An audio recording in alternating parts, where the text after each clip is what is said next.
am Amy Vetter, and welcome to the Breaking Beliefs podcast. This valuable time is for you to pause in your day and go on your own self-journey. Discover the beliefs that are holding you back from living your best life at work and at home. Learn from the guests on this show as they share their inspirational stories on how they found ways to break internal beliefs that were no longer serving them. Because if you believe you can, you will. And our podcast begins now.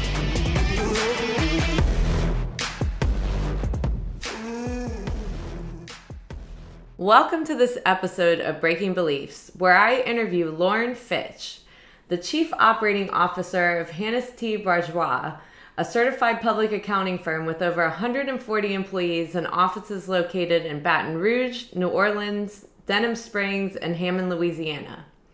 Fitch graduated from LSU with her BS in Business Administration and then went on to graduate magna cum laude from Southern University Law Center.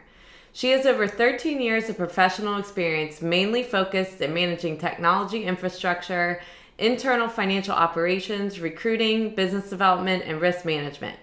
She is a member of several local business and civic organizations and a board member of the National CPA Firm Management Association, CPA-FMA. Her proudest achievement is being wife of Derek Fitch and mother to her 3 children, Beckett, Rivers, and Adley. She can be found traveling, reading, or on a tennis court when she's not watching her children compete in sports. During this interview, we discuss her drive and determination to become a lawyer against all odds. You're going to love this story. And how her career pivoted based on economic conditions that created a new path that she could have never imagined. I hope you enjoy this interview and definitely share it, like it, subscribe so others that you know can benefit from the lessons that Lauren shares. Welcome to this episode of Breaking Beliefs, and I'm very excited today to have Lauren Fitch with me. And Lauren, do you want to get started? Give me a little intro on yourself. Sure. Thank you, Amy. I am currently the Chief Operating Officer for Hannis T. Bourgeois. We're a public accounting firm located in Baton Rouge, Louisiana. But we also have offices in New Orleans, Hammond, and Denham Springs, which are all located in Louisiana in the heat. We're experiencing 103 index right now. But we get used to it. And we have over 150 employees with the company, and we do all kinds of services, try to be that one-stop shop for our clients. Awesome. Well, so glad to have you on. And, what I like to do with these interviews is to kind of start from the beginning of your story and really going back to where you grew up and what your parents did, your siblings, that sort of thing. So where did you start out in the world? So I'm born and raised Baton Rouge. My dad was an electrical engineer, and my mother was a stay-at-home mom. And so my dad shaped a lot of my, I would say, work ethic and that nature.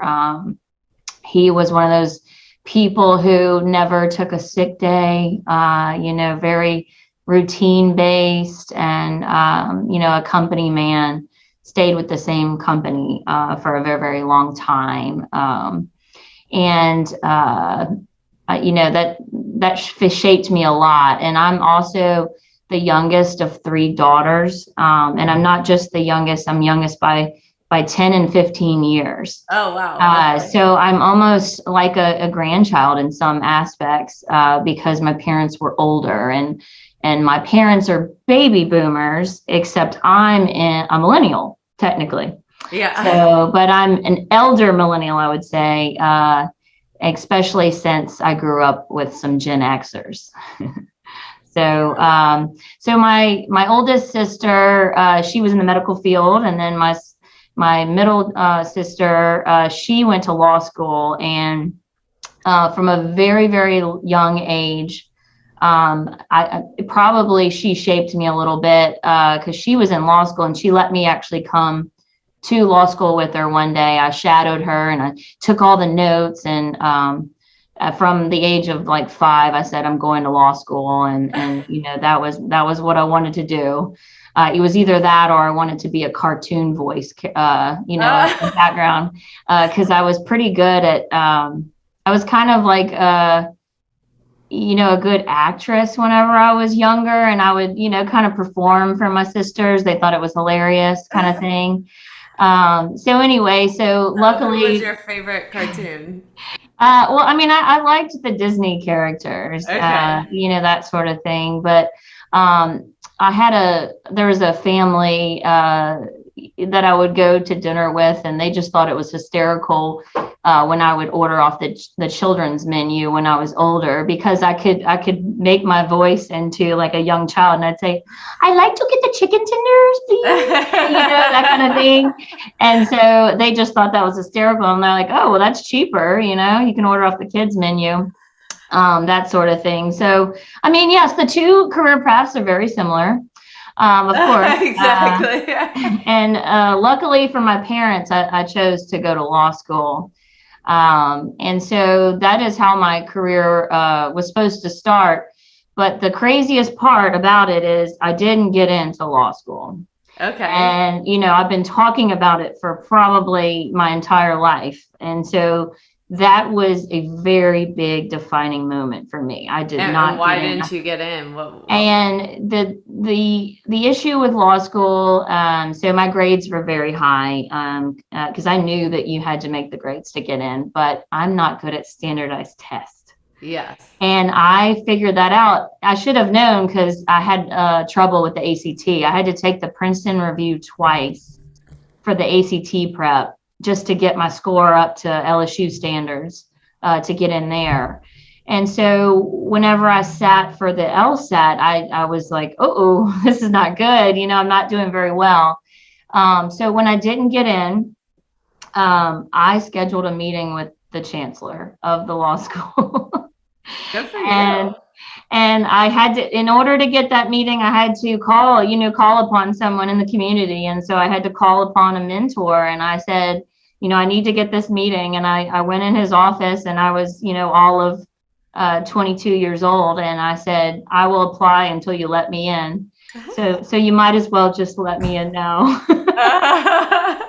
And luckily, so he said, well, we're going to wait list you. And I said, okay. So I actually went and got a real job, because I just didn't know, what would happen. And then I got the news a week before law school started that I had gotten in. Wow. So I had to quit my job. I was like, I am so sorry. I did not mean to do this. And then start law school from there. So a couple of questions Yes. for you. The standardized test issue. So how much of it do you think was you, or you started having a mindset issue with the test because you knew it was standardized and it hadn't gone well for you before? You're right. I think that's the interesting part, because if you would have shadowed me in the Princeton review, I was answering every question. I was listening. I was intense. But obviously, when I go to the exam day, as we know, these tests are multiple guess, right? Right. You either pick A or B, and I think that's where the mindset is. I must, pick the wrong answer. Is all I can figure, because I was killing it whenever it was a practice test, or whenever they were giving, or whenever I was listening in class of how to master these types of tests. Yeah. I always wonder how much of that, gets in our heads after a while, with those things. Exactly. It's hard. Yeah. So this was the interesting part. I think the whole reason that I graduated magna cum laude from law school is because of me not getting in. I do attribute that, because I think I had that mindset of going into this, that, I'm not supposed to be here. I have to prove myself. So, I studied 12 hours a day, and people didn't see me for a whole year, basically. Mm-hmm. I lived in that library, and I was more of an average student in college, not like, just the normal 3.0 that you need to get by, or like, 3.5 maybe, but I was actually, I found out I was number 2 in the class after the first semester, which actually I went to an HBCU, and they have scholarships for the top 5 students. And so I was able to get that scholarship just from academically, from getting the grades. And so after I graduated, it was really hard because I worked during law school to keep that keep that up. So I think I was number 5 or something like that after graduation. But the lucky part, no one cares. Well, and that's after what's graduation. interesting about all that stuff, with the tests of how much we get wrapped up in those things, or no one ever asks. Like once you're it. Like the CPA Right. exam, I took multiple times before finishing. But it's not like when a client comes to you, they say, "How many times did you take the CPA exam?" Or Right. you just have to get through it after a while. But it's hard when you're in the midst of it. And Right. then the second thing that you said was you had a mentor that helped you get in. So who was this mentor, and how did you meet them? So actually, I during college, since I knew that I wanted to go to law school, I was a courier. So you bring everything to the courthouse and everything of that nature. And of course, I was reading the documents and learning exactly what you're supposed to do. And I got a little better job. They wanted me to do more of like bookkeeping and just some other stuff. And he was a lawyer, and he graduated at the law school that I was trying to get into.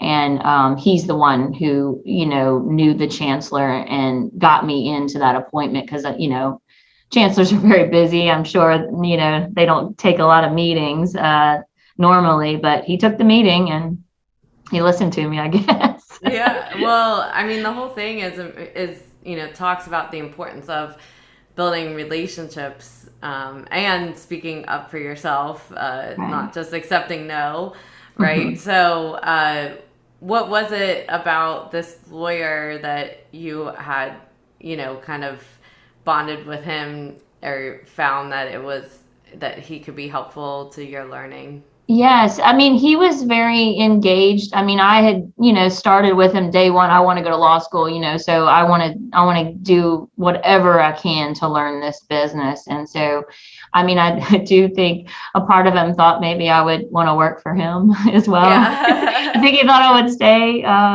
It was criminal defense though, and that is not easy. That's what he did, was personal injury and criminal defense, which is a really tough business. He was very, very good at it, and so I think that was. And I still to this day see him, and it was funny because he came around. He does some fundraising for the law school, and he knew to come to me and ask, and I wrote that check. Because I said, yeah, you're exactly right. This law school gave me that opportunity, and I need to give back at this point because I'm at that point in my career. So yeah, so I tried to give back as well. And then the third thing I just ask you about that story too is, what do you think gave you the confidence to go make that meeting with the chancellor, and that it would work for you? Yeah, I mean, I honestly think so.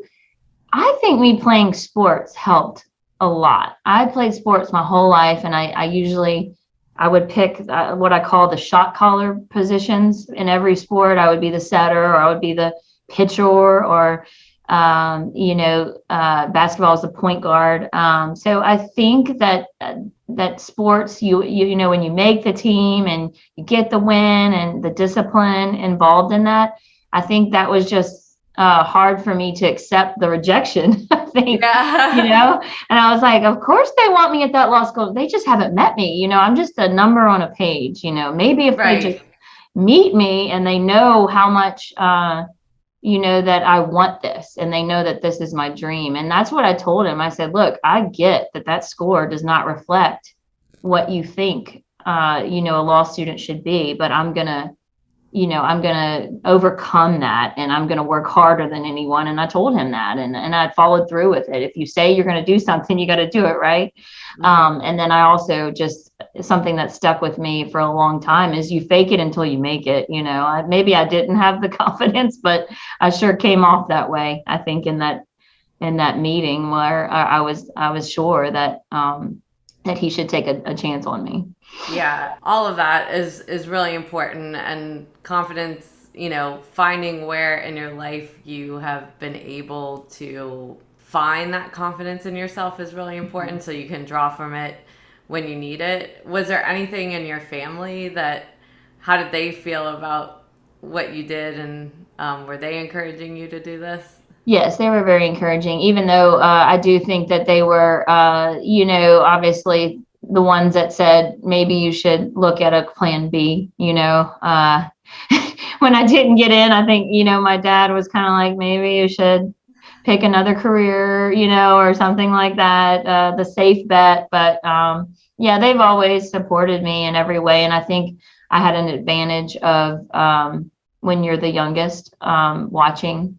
You get to see the mistakes that your siblings make, and also you just have a better lens of how to approach things too, because you've seen them go through. I saw her get into law school, and I saw how she approached law school as well, even though I was 10 years younger. Yeah, that's awesome. So you said you didn't go into criminal defense. What area of law did interest you? So this is the interesting part. In my undergrad, I did a lot of HR. So I actually took the HR certification because that was my ultimate plan B. And I graduated in the recession. So I graduated from law school when everybody was being laid off. And so I was met with another obstacle. I clerked with the grades that I had. I was able to clerk for the large corporate law firms. But again, they hired no one. Right. So I went to an organization and I said, I'm going to be your staff attorney. And luckily they went for it. I literally had just graduated law school, and you take the bar right afterwards. I didn't have my bar results yet. Usually get those. And you didn't have trouble with the bar? I did not. See, that's the funny thing. Yeah. I'm good at school.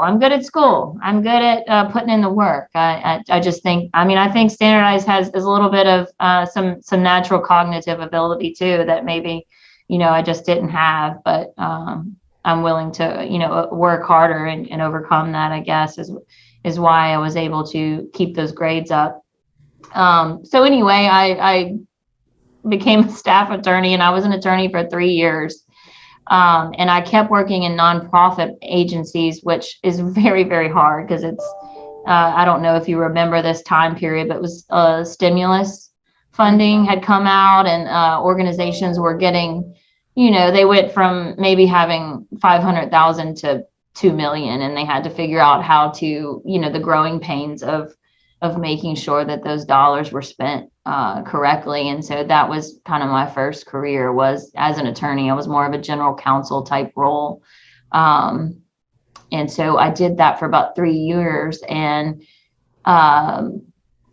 I wanted to try to get back into that corporate law firm setting. I thought that maybe it was a good time, but I think I had just gained such different types of experience by being in a nonprofit. I didn't have that traditional, she's been billing hours for 3 years.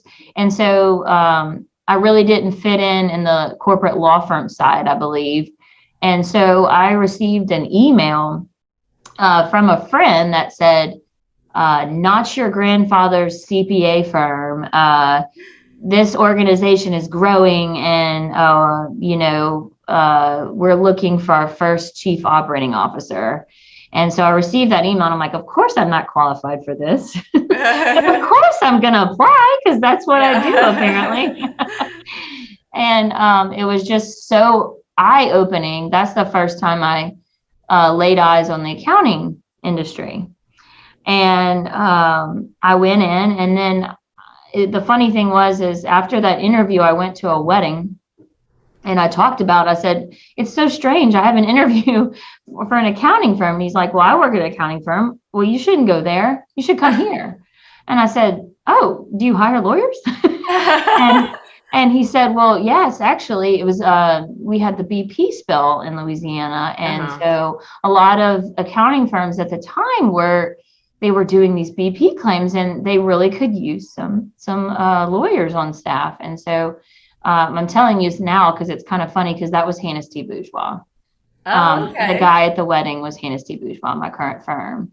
And the other firm was the smaller firm that I was at for 8 years. So I became a chief operating officer. I was all of 29 years old, very, very seasoned at that time. Luckily, the managing partner at the time said, look, I'm going to be here for 5 years, and then I'm going to retire, and then, we'll have a new managing partner. So, learn everything you can. And he kind of, he jokingly told me, in case you were wondering, a chief operating officer's job description means everything. Anything you can think of, that's your job. So I was like, okay. This is great. The official job description? Yeah. So in case anything pops up, it's your job. That's like, I'm retiring in 5 years, so really everything. I'm not gonna mess with it. So be ready, kind of thing. And so it was just, I had wonderful experience in that smaller firm setting. It was a firm of 50 people. But in that time period, I was fortunate enough to go to national conferences every year. So I went to Aicpa Practitioner Symposium, is what it was called at the time, before Engage. And I also went to, it was AAA at the time, now it's CPA, FMA. So I learned a lot just by going to that annual conference. And so that was how I learned the accounting business as a lawyer that had never even done a tax return or even knew what a 1040 was, kind of thing. So all that to say is, yes, that dream that I had as a 5-year-old to be an attorney, and I never actually, I practiced law, but it was, a very short time and not in a traditional courtroom setting like you would, imagine an attorney on TV. Right.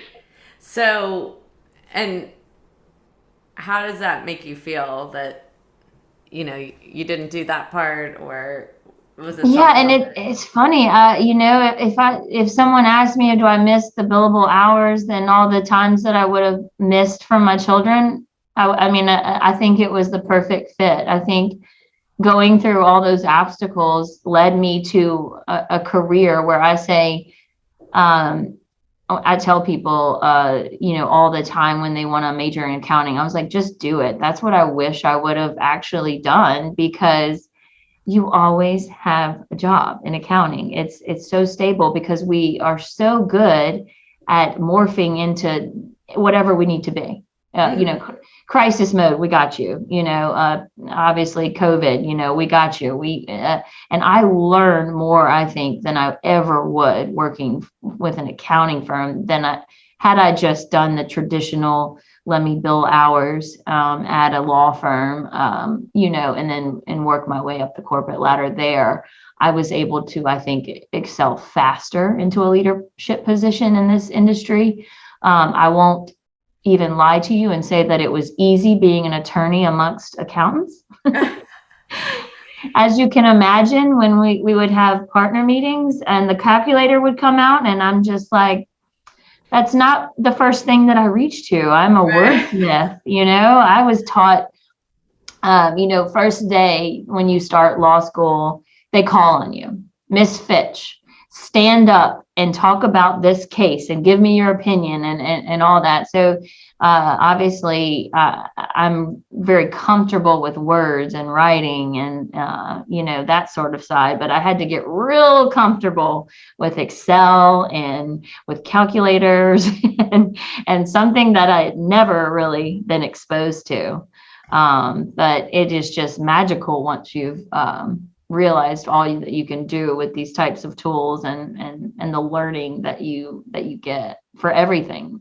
Yeah, so I think that's an important, observation to have is what are my skill sets, and then how do I have to morph to the people around me to be successful, right? Like, Mhm. so you could have kept trying to push the way that you've always done in the way Mhm. that you've always done, but it probably wouldn't have created success in your Mhm. role. So, how did you go through the process, or what were the moments where it kind of like shot in your face of like, I gotta shift the way I'm going about this because it's not gonna work the way that I know how it works? Definitely. So something I've never been the most organized person, I'll admit. I'm kind of more of this big picture type person. And when you work for an accounting firm, a lot of people are very, they're tend to be more perfectionist, I would say. And, they can tell, I mean, it's amazing when they can tell about the numbers out of whack. I don't have that brain, so I had to train myself.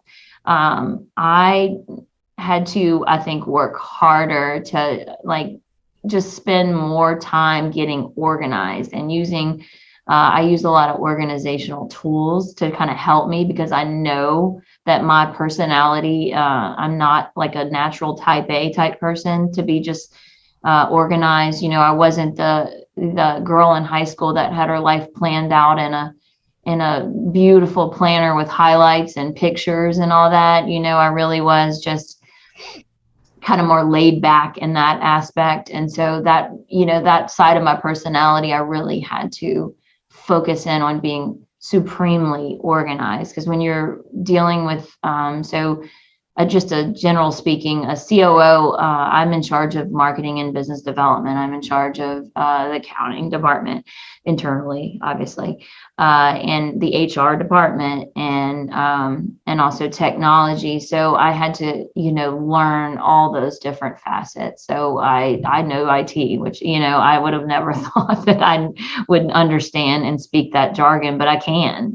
because I took the time to learn it. And then when you're thrust into a leadership position, I mean, just for me, I'm not going to ever ask anyone to do anything that I don't know how to do myself and or have done myself. And so I learned how to assemble a tax return. I learned how to bill. I learned every single job responsibility that was under me so that I could adequately understand what that job entailed, what are the steps just to make sure we have good work programs so that someone can take a vacation, or um, if someone's out sick, we can adjust and adapt and be able to do each other's job, kind of thing. And so I think I just worked harder on organizational things, whereas I think an attorney just usually we work on our craft of how we talk to clients and how we draft things, that sort of thing. So my whole personality and skill set had to change to take on that role.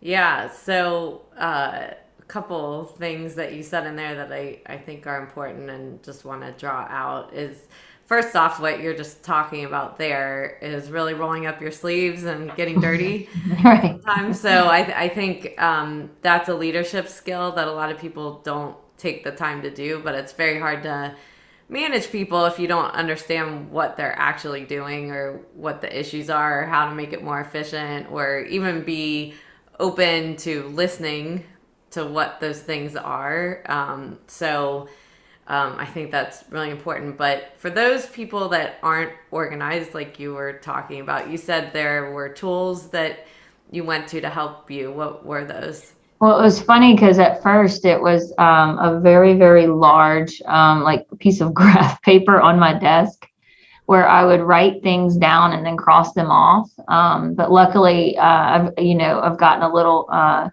more technology savvy since then, and I use Trello.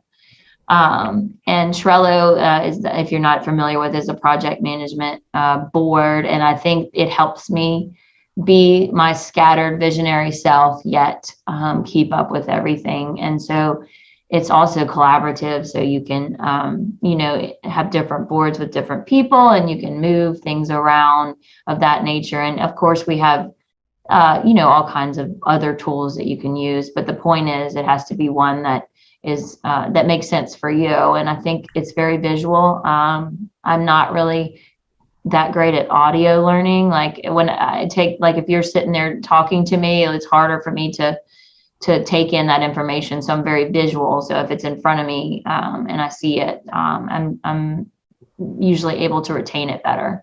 And it also has these checklists and, and it also allows you to drag the card when it's done. And then it has Feels this good.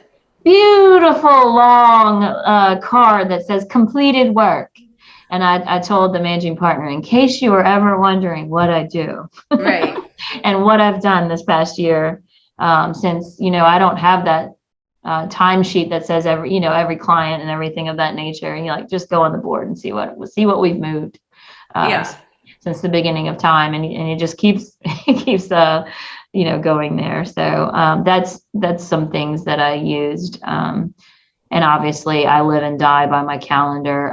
I even have my husband and I, for our household, we have a shared calendar, and we use, but instead of having a personal and a work, it's all together. I just put it as private if nobody needs to see that I have to pick up my children. Kind of thing.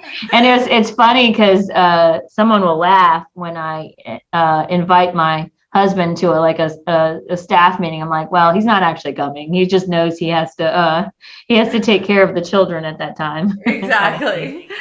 So live and die by Office 365 and then Trello as well.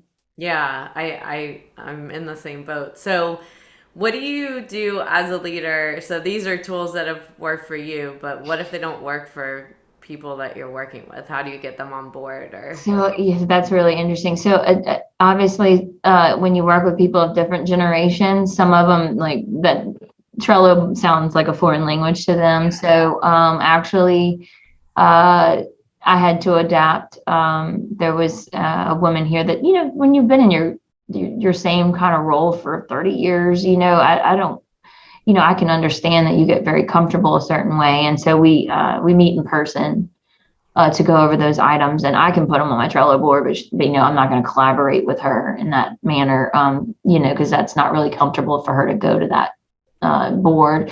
But I also had her put recurring appointments on my calendar for the things that she needed from me, because calendar is not necessarily the way that she operates. She, I think, writes it down in an actual book.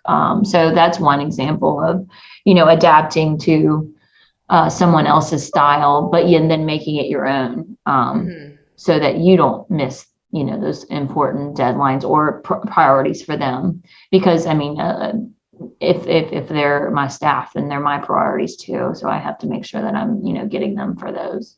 Right.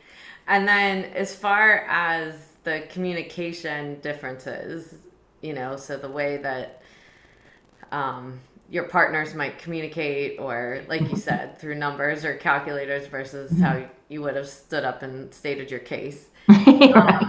How did you have to learn to change how to state a case in order to get buy-in with a different mindset like that?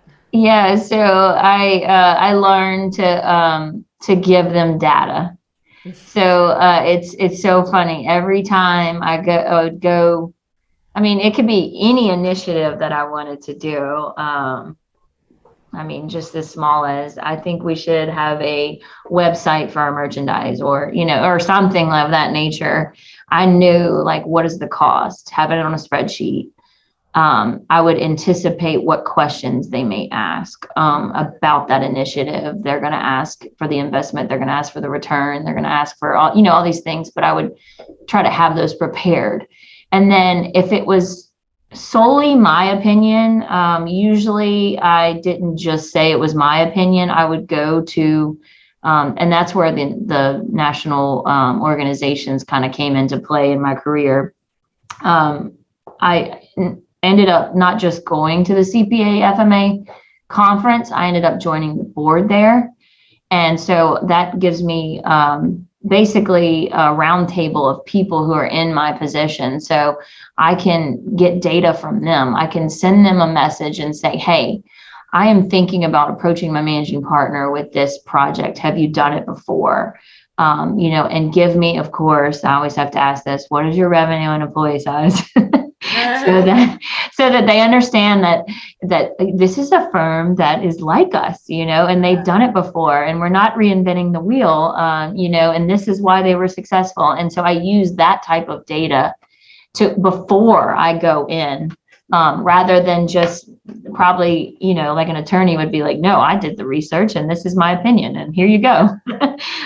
So I call upon other people. I was thinking though, you are building a case, right? Like, so your training Still of building a case, it does actually come in, because in order to build a case, you would have to go to outside resources and reference material and stuff like that. So it did come into play, just in a different way. You're right. You're exactly right. Yeah, that's still building a case. Yeah.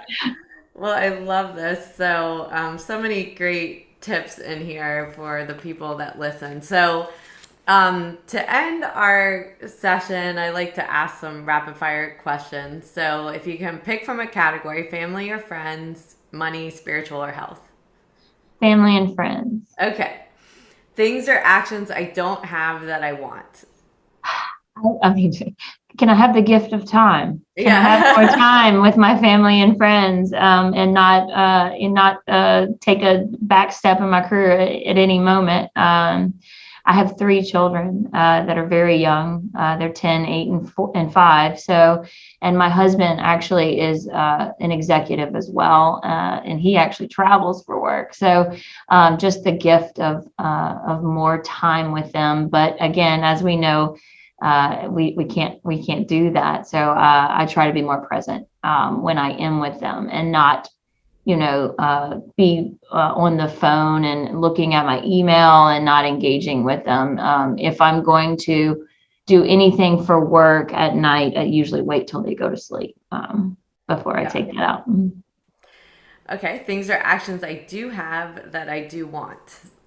So people call me sort of a connector. I am a relationship builder, and that's very, comfortable to me. I'm always the one that is forming the groups to get together, whether it's planning my high school reunion or making sure we do that girls trip, or just staying in touch with people. That is an action that I want to keep doing, because again, it's so important to me to have my tribe, as you will, to have those circles of people, and different circles too. I have the people that bring me back to my youthful days from high school, and then I have my females that I draw upon, the working females that are in my same boat, that have a full-fledged career and are trying to raise children. So I do like to keep up with people and know what's going on in their lives, and sometimes that is hard. Yeah. What about things or actions I don't have that I don't want? I don't have that I don't want. So I think once I'm approaching that very interesting birthday, I will turn 39 this year, and then I will go into the 40s, which I hear are great. I'm really excited about it, but anyway, I want to continue. I think as I'm growing older, to say no to the things that don't bring me joy. I used to, I think, say yes to everything. Yes. But I'm a little bit more choosy. And for instance, I was approached to serve on a nonprofit board, and I said, when are the board meetings? That was my first question, because if they were at night, it was not going to happen, because that is my family time. And when they said they meet at lunch, I'm like, I can do lunch. I can do lunch, that sort of thing. So I think 29-year-old Lauren would have said yes, regardless, but approaching 40 Lauren gets to tell people no now. Yeah. Well, and that's with experience, right? And, all right, last question. Things or actions that I do have that I don't want. I do have, I really, the organization, I wish I was just a little bit more comfortable staying organized and in that manner. But I mean, again, approaching 40, I don't know that that's necessarily going to change. But yeah, luckily I'm married to a type A, very, very organized person. So I have come a long way, I would say. But I think that what I find is when I'm not using my organization skills, I have more stress. Yes. Because when you're disorganized, it means sometimes that, you're either procrastinating or you put something off it's taking you longer to do something, Yeah. It's harder for me to find that shirt in the morning because you're not color coded and it's easy to find them. And that, may make you late. So I do try to be more intentional and say, organization is not the end of the world. And if I'm organized, it'll, keep me from getting stressed if there's a stressful day or a big meeting or, during summer, for instance, you have to, find time to bring your kids to camp. Right. And if everything is not laid out in the night before and organized, then you're going to be late. Yeah. Yeah. Awesome. Well, thank you so much. So just before we conclude, is there anything that you wanted to say again, or a message that we haven't gone over that you want to make sure our listeners hear before we conclude? Sure. I mean, I would just say anyone that it finds themselves in my season, of life, which again, with a full-time job, 3 children, that sort of nature, I hear it gets easier, as you go along. But it's fun, too. And I always want people to remind me to remember that this is short, that these children will be 18 and, my career, I will approach retirement very soon. But to, stop and smell the roses and enjoy it, because it, our lives can drastically change in a fast manner. And I think COVID, as crazy as it was, I think it was a great time for people to reflect on what was important. And I did the same thing. I actually came to this organization in 2020.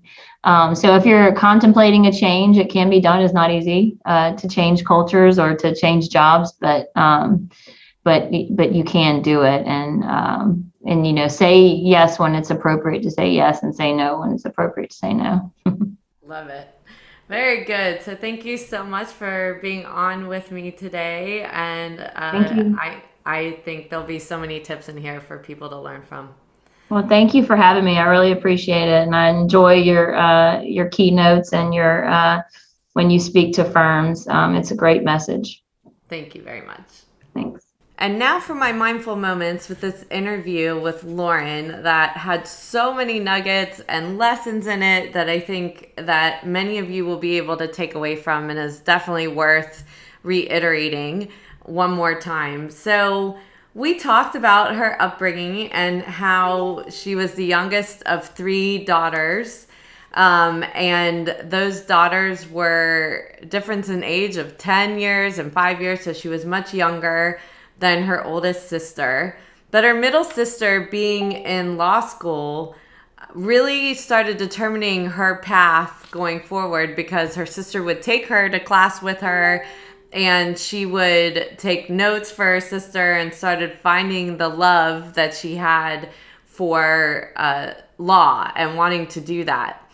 And I think a really important story that she talked about was how hard she worked in order to get into law school, making sure she got the right grades, but knowing that she had issues with the standardized tests, that she had to take alternative routes to make sure she got into law school. And I think many of us, when we don't get what we want or the results don't show up the way that we want, we might give up. And I think her story of seeking out relationships and a mentor that had helped her in the past to get her into the meeting with the chancellor of the law school so that she could state her case of why she should get in is really, really important lesson, that she showed the determination, and what most people want to see is hard work. So there's tests and all of that can be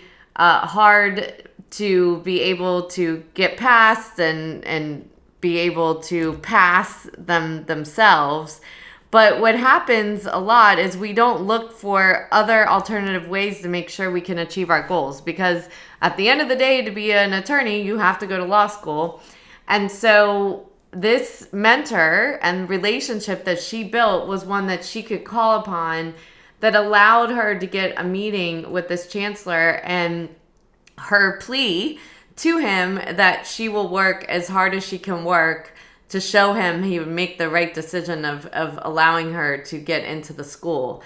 And so many good things to unpack there is, number one, that Chancellor being open enough to give her a chance to see her determination that not everything is a number, but also her confidence to be able to do that, and building relationships along the way so that you never know when you need to call upon a relationship to be able to push something forward. And so what she said in all of this was that she told the Chancellor that he shouldn't be sorry about this decision, because she said she's going to do it. She's going to be one of the top students, and she will be. And she graduated at the top of her class, so he was able to see the positive in making this decision. And I think that's also something really important, that when someone goes out on a limb for us and taking a chance, that we show them that they made the right decision, so that we also pave the way for others that are like us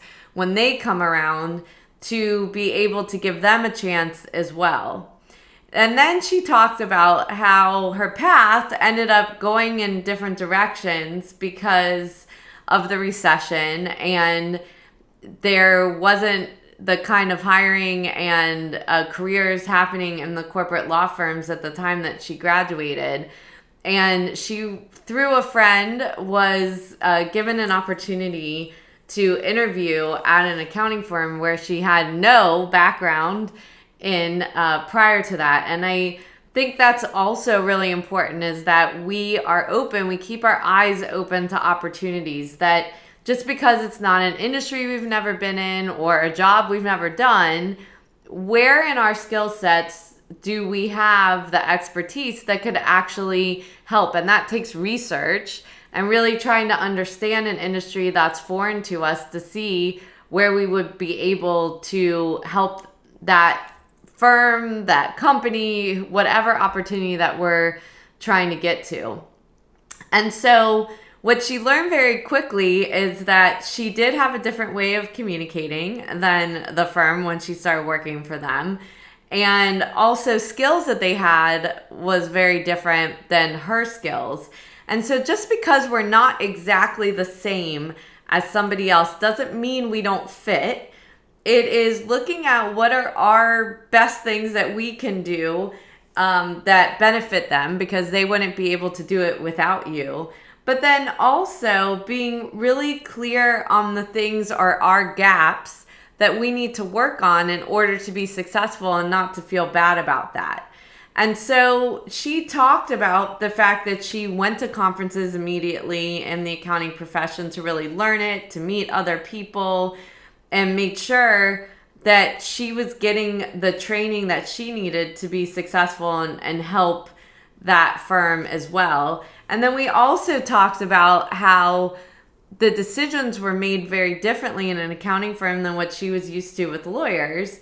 And she had to figure out a way to communicate different. And this was a gap for her of her own skill set of organization skills that she knew they appreciated. And in order for her to be successful, she had to clear that so that they weren't feeling like she wasn't capable of the job, when really that wasn't, the most important part of that job. But in other people's minds, it can be a blocker, and they don't see the other things, that great things that you're doing, if you don't clear the path there. So learning the organization tools like we talked about, whether it was to-do lists or moving to Trello, which I love as well, that has a great user interface to keep yourself organized, but it's also something you can share with others. It's very visual, and living by your calendar, which I talk about all the time. That's really, really important. So when working with others, definitely think about how to change your style based on what other people's personalities are. So we talked about the different generations, and not all generations are comfortable with something like Trello. And so how she meets with someone that isn't technology savvy so that they still feel like they understand what's being worked on and they're being included in the discussion as well. And then we talked about how to really make sure that you're successful in conversations that are, people are different from you or might take in information differently.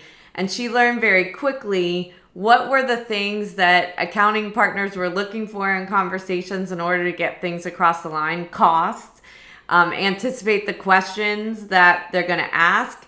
And if she has opinion, go out and validate the opinion with others in the profession that have similar size businesses, firms, so that she could also have outside information besides her own to justify the case. I talked to her about that she still is stating her case. So, but I think it's important that we think about those things when we're going into presentations with others, that we're thinking about what things that anticipating what they are going to want so that we can create the success that we want for ourselves, for the business, and be able to create the energy that we want and fulfillment that we want for ourselves and those around us.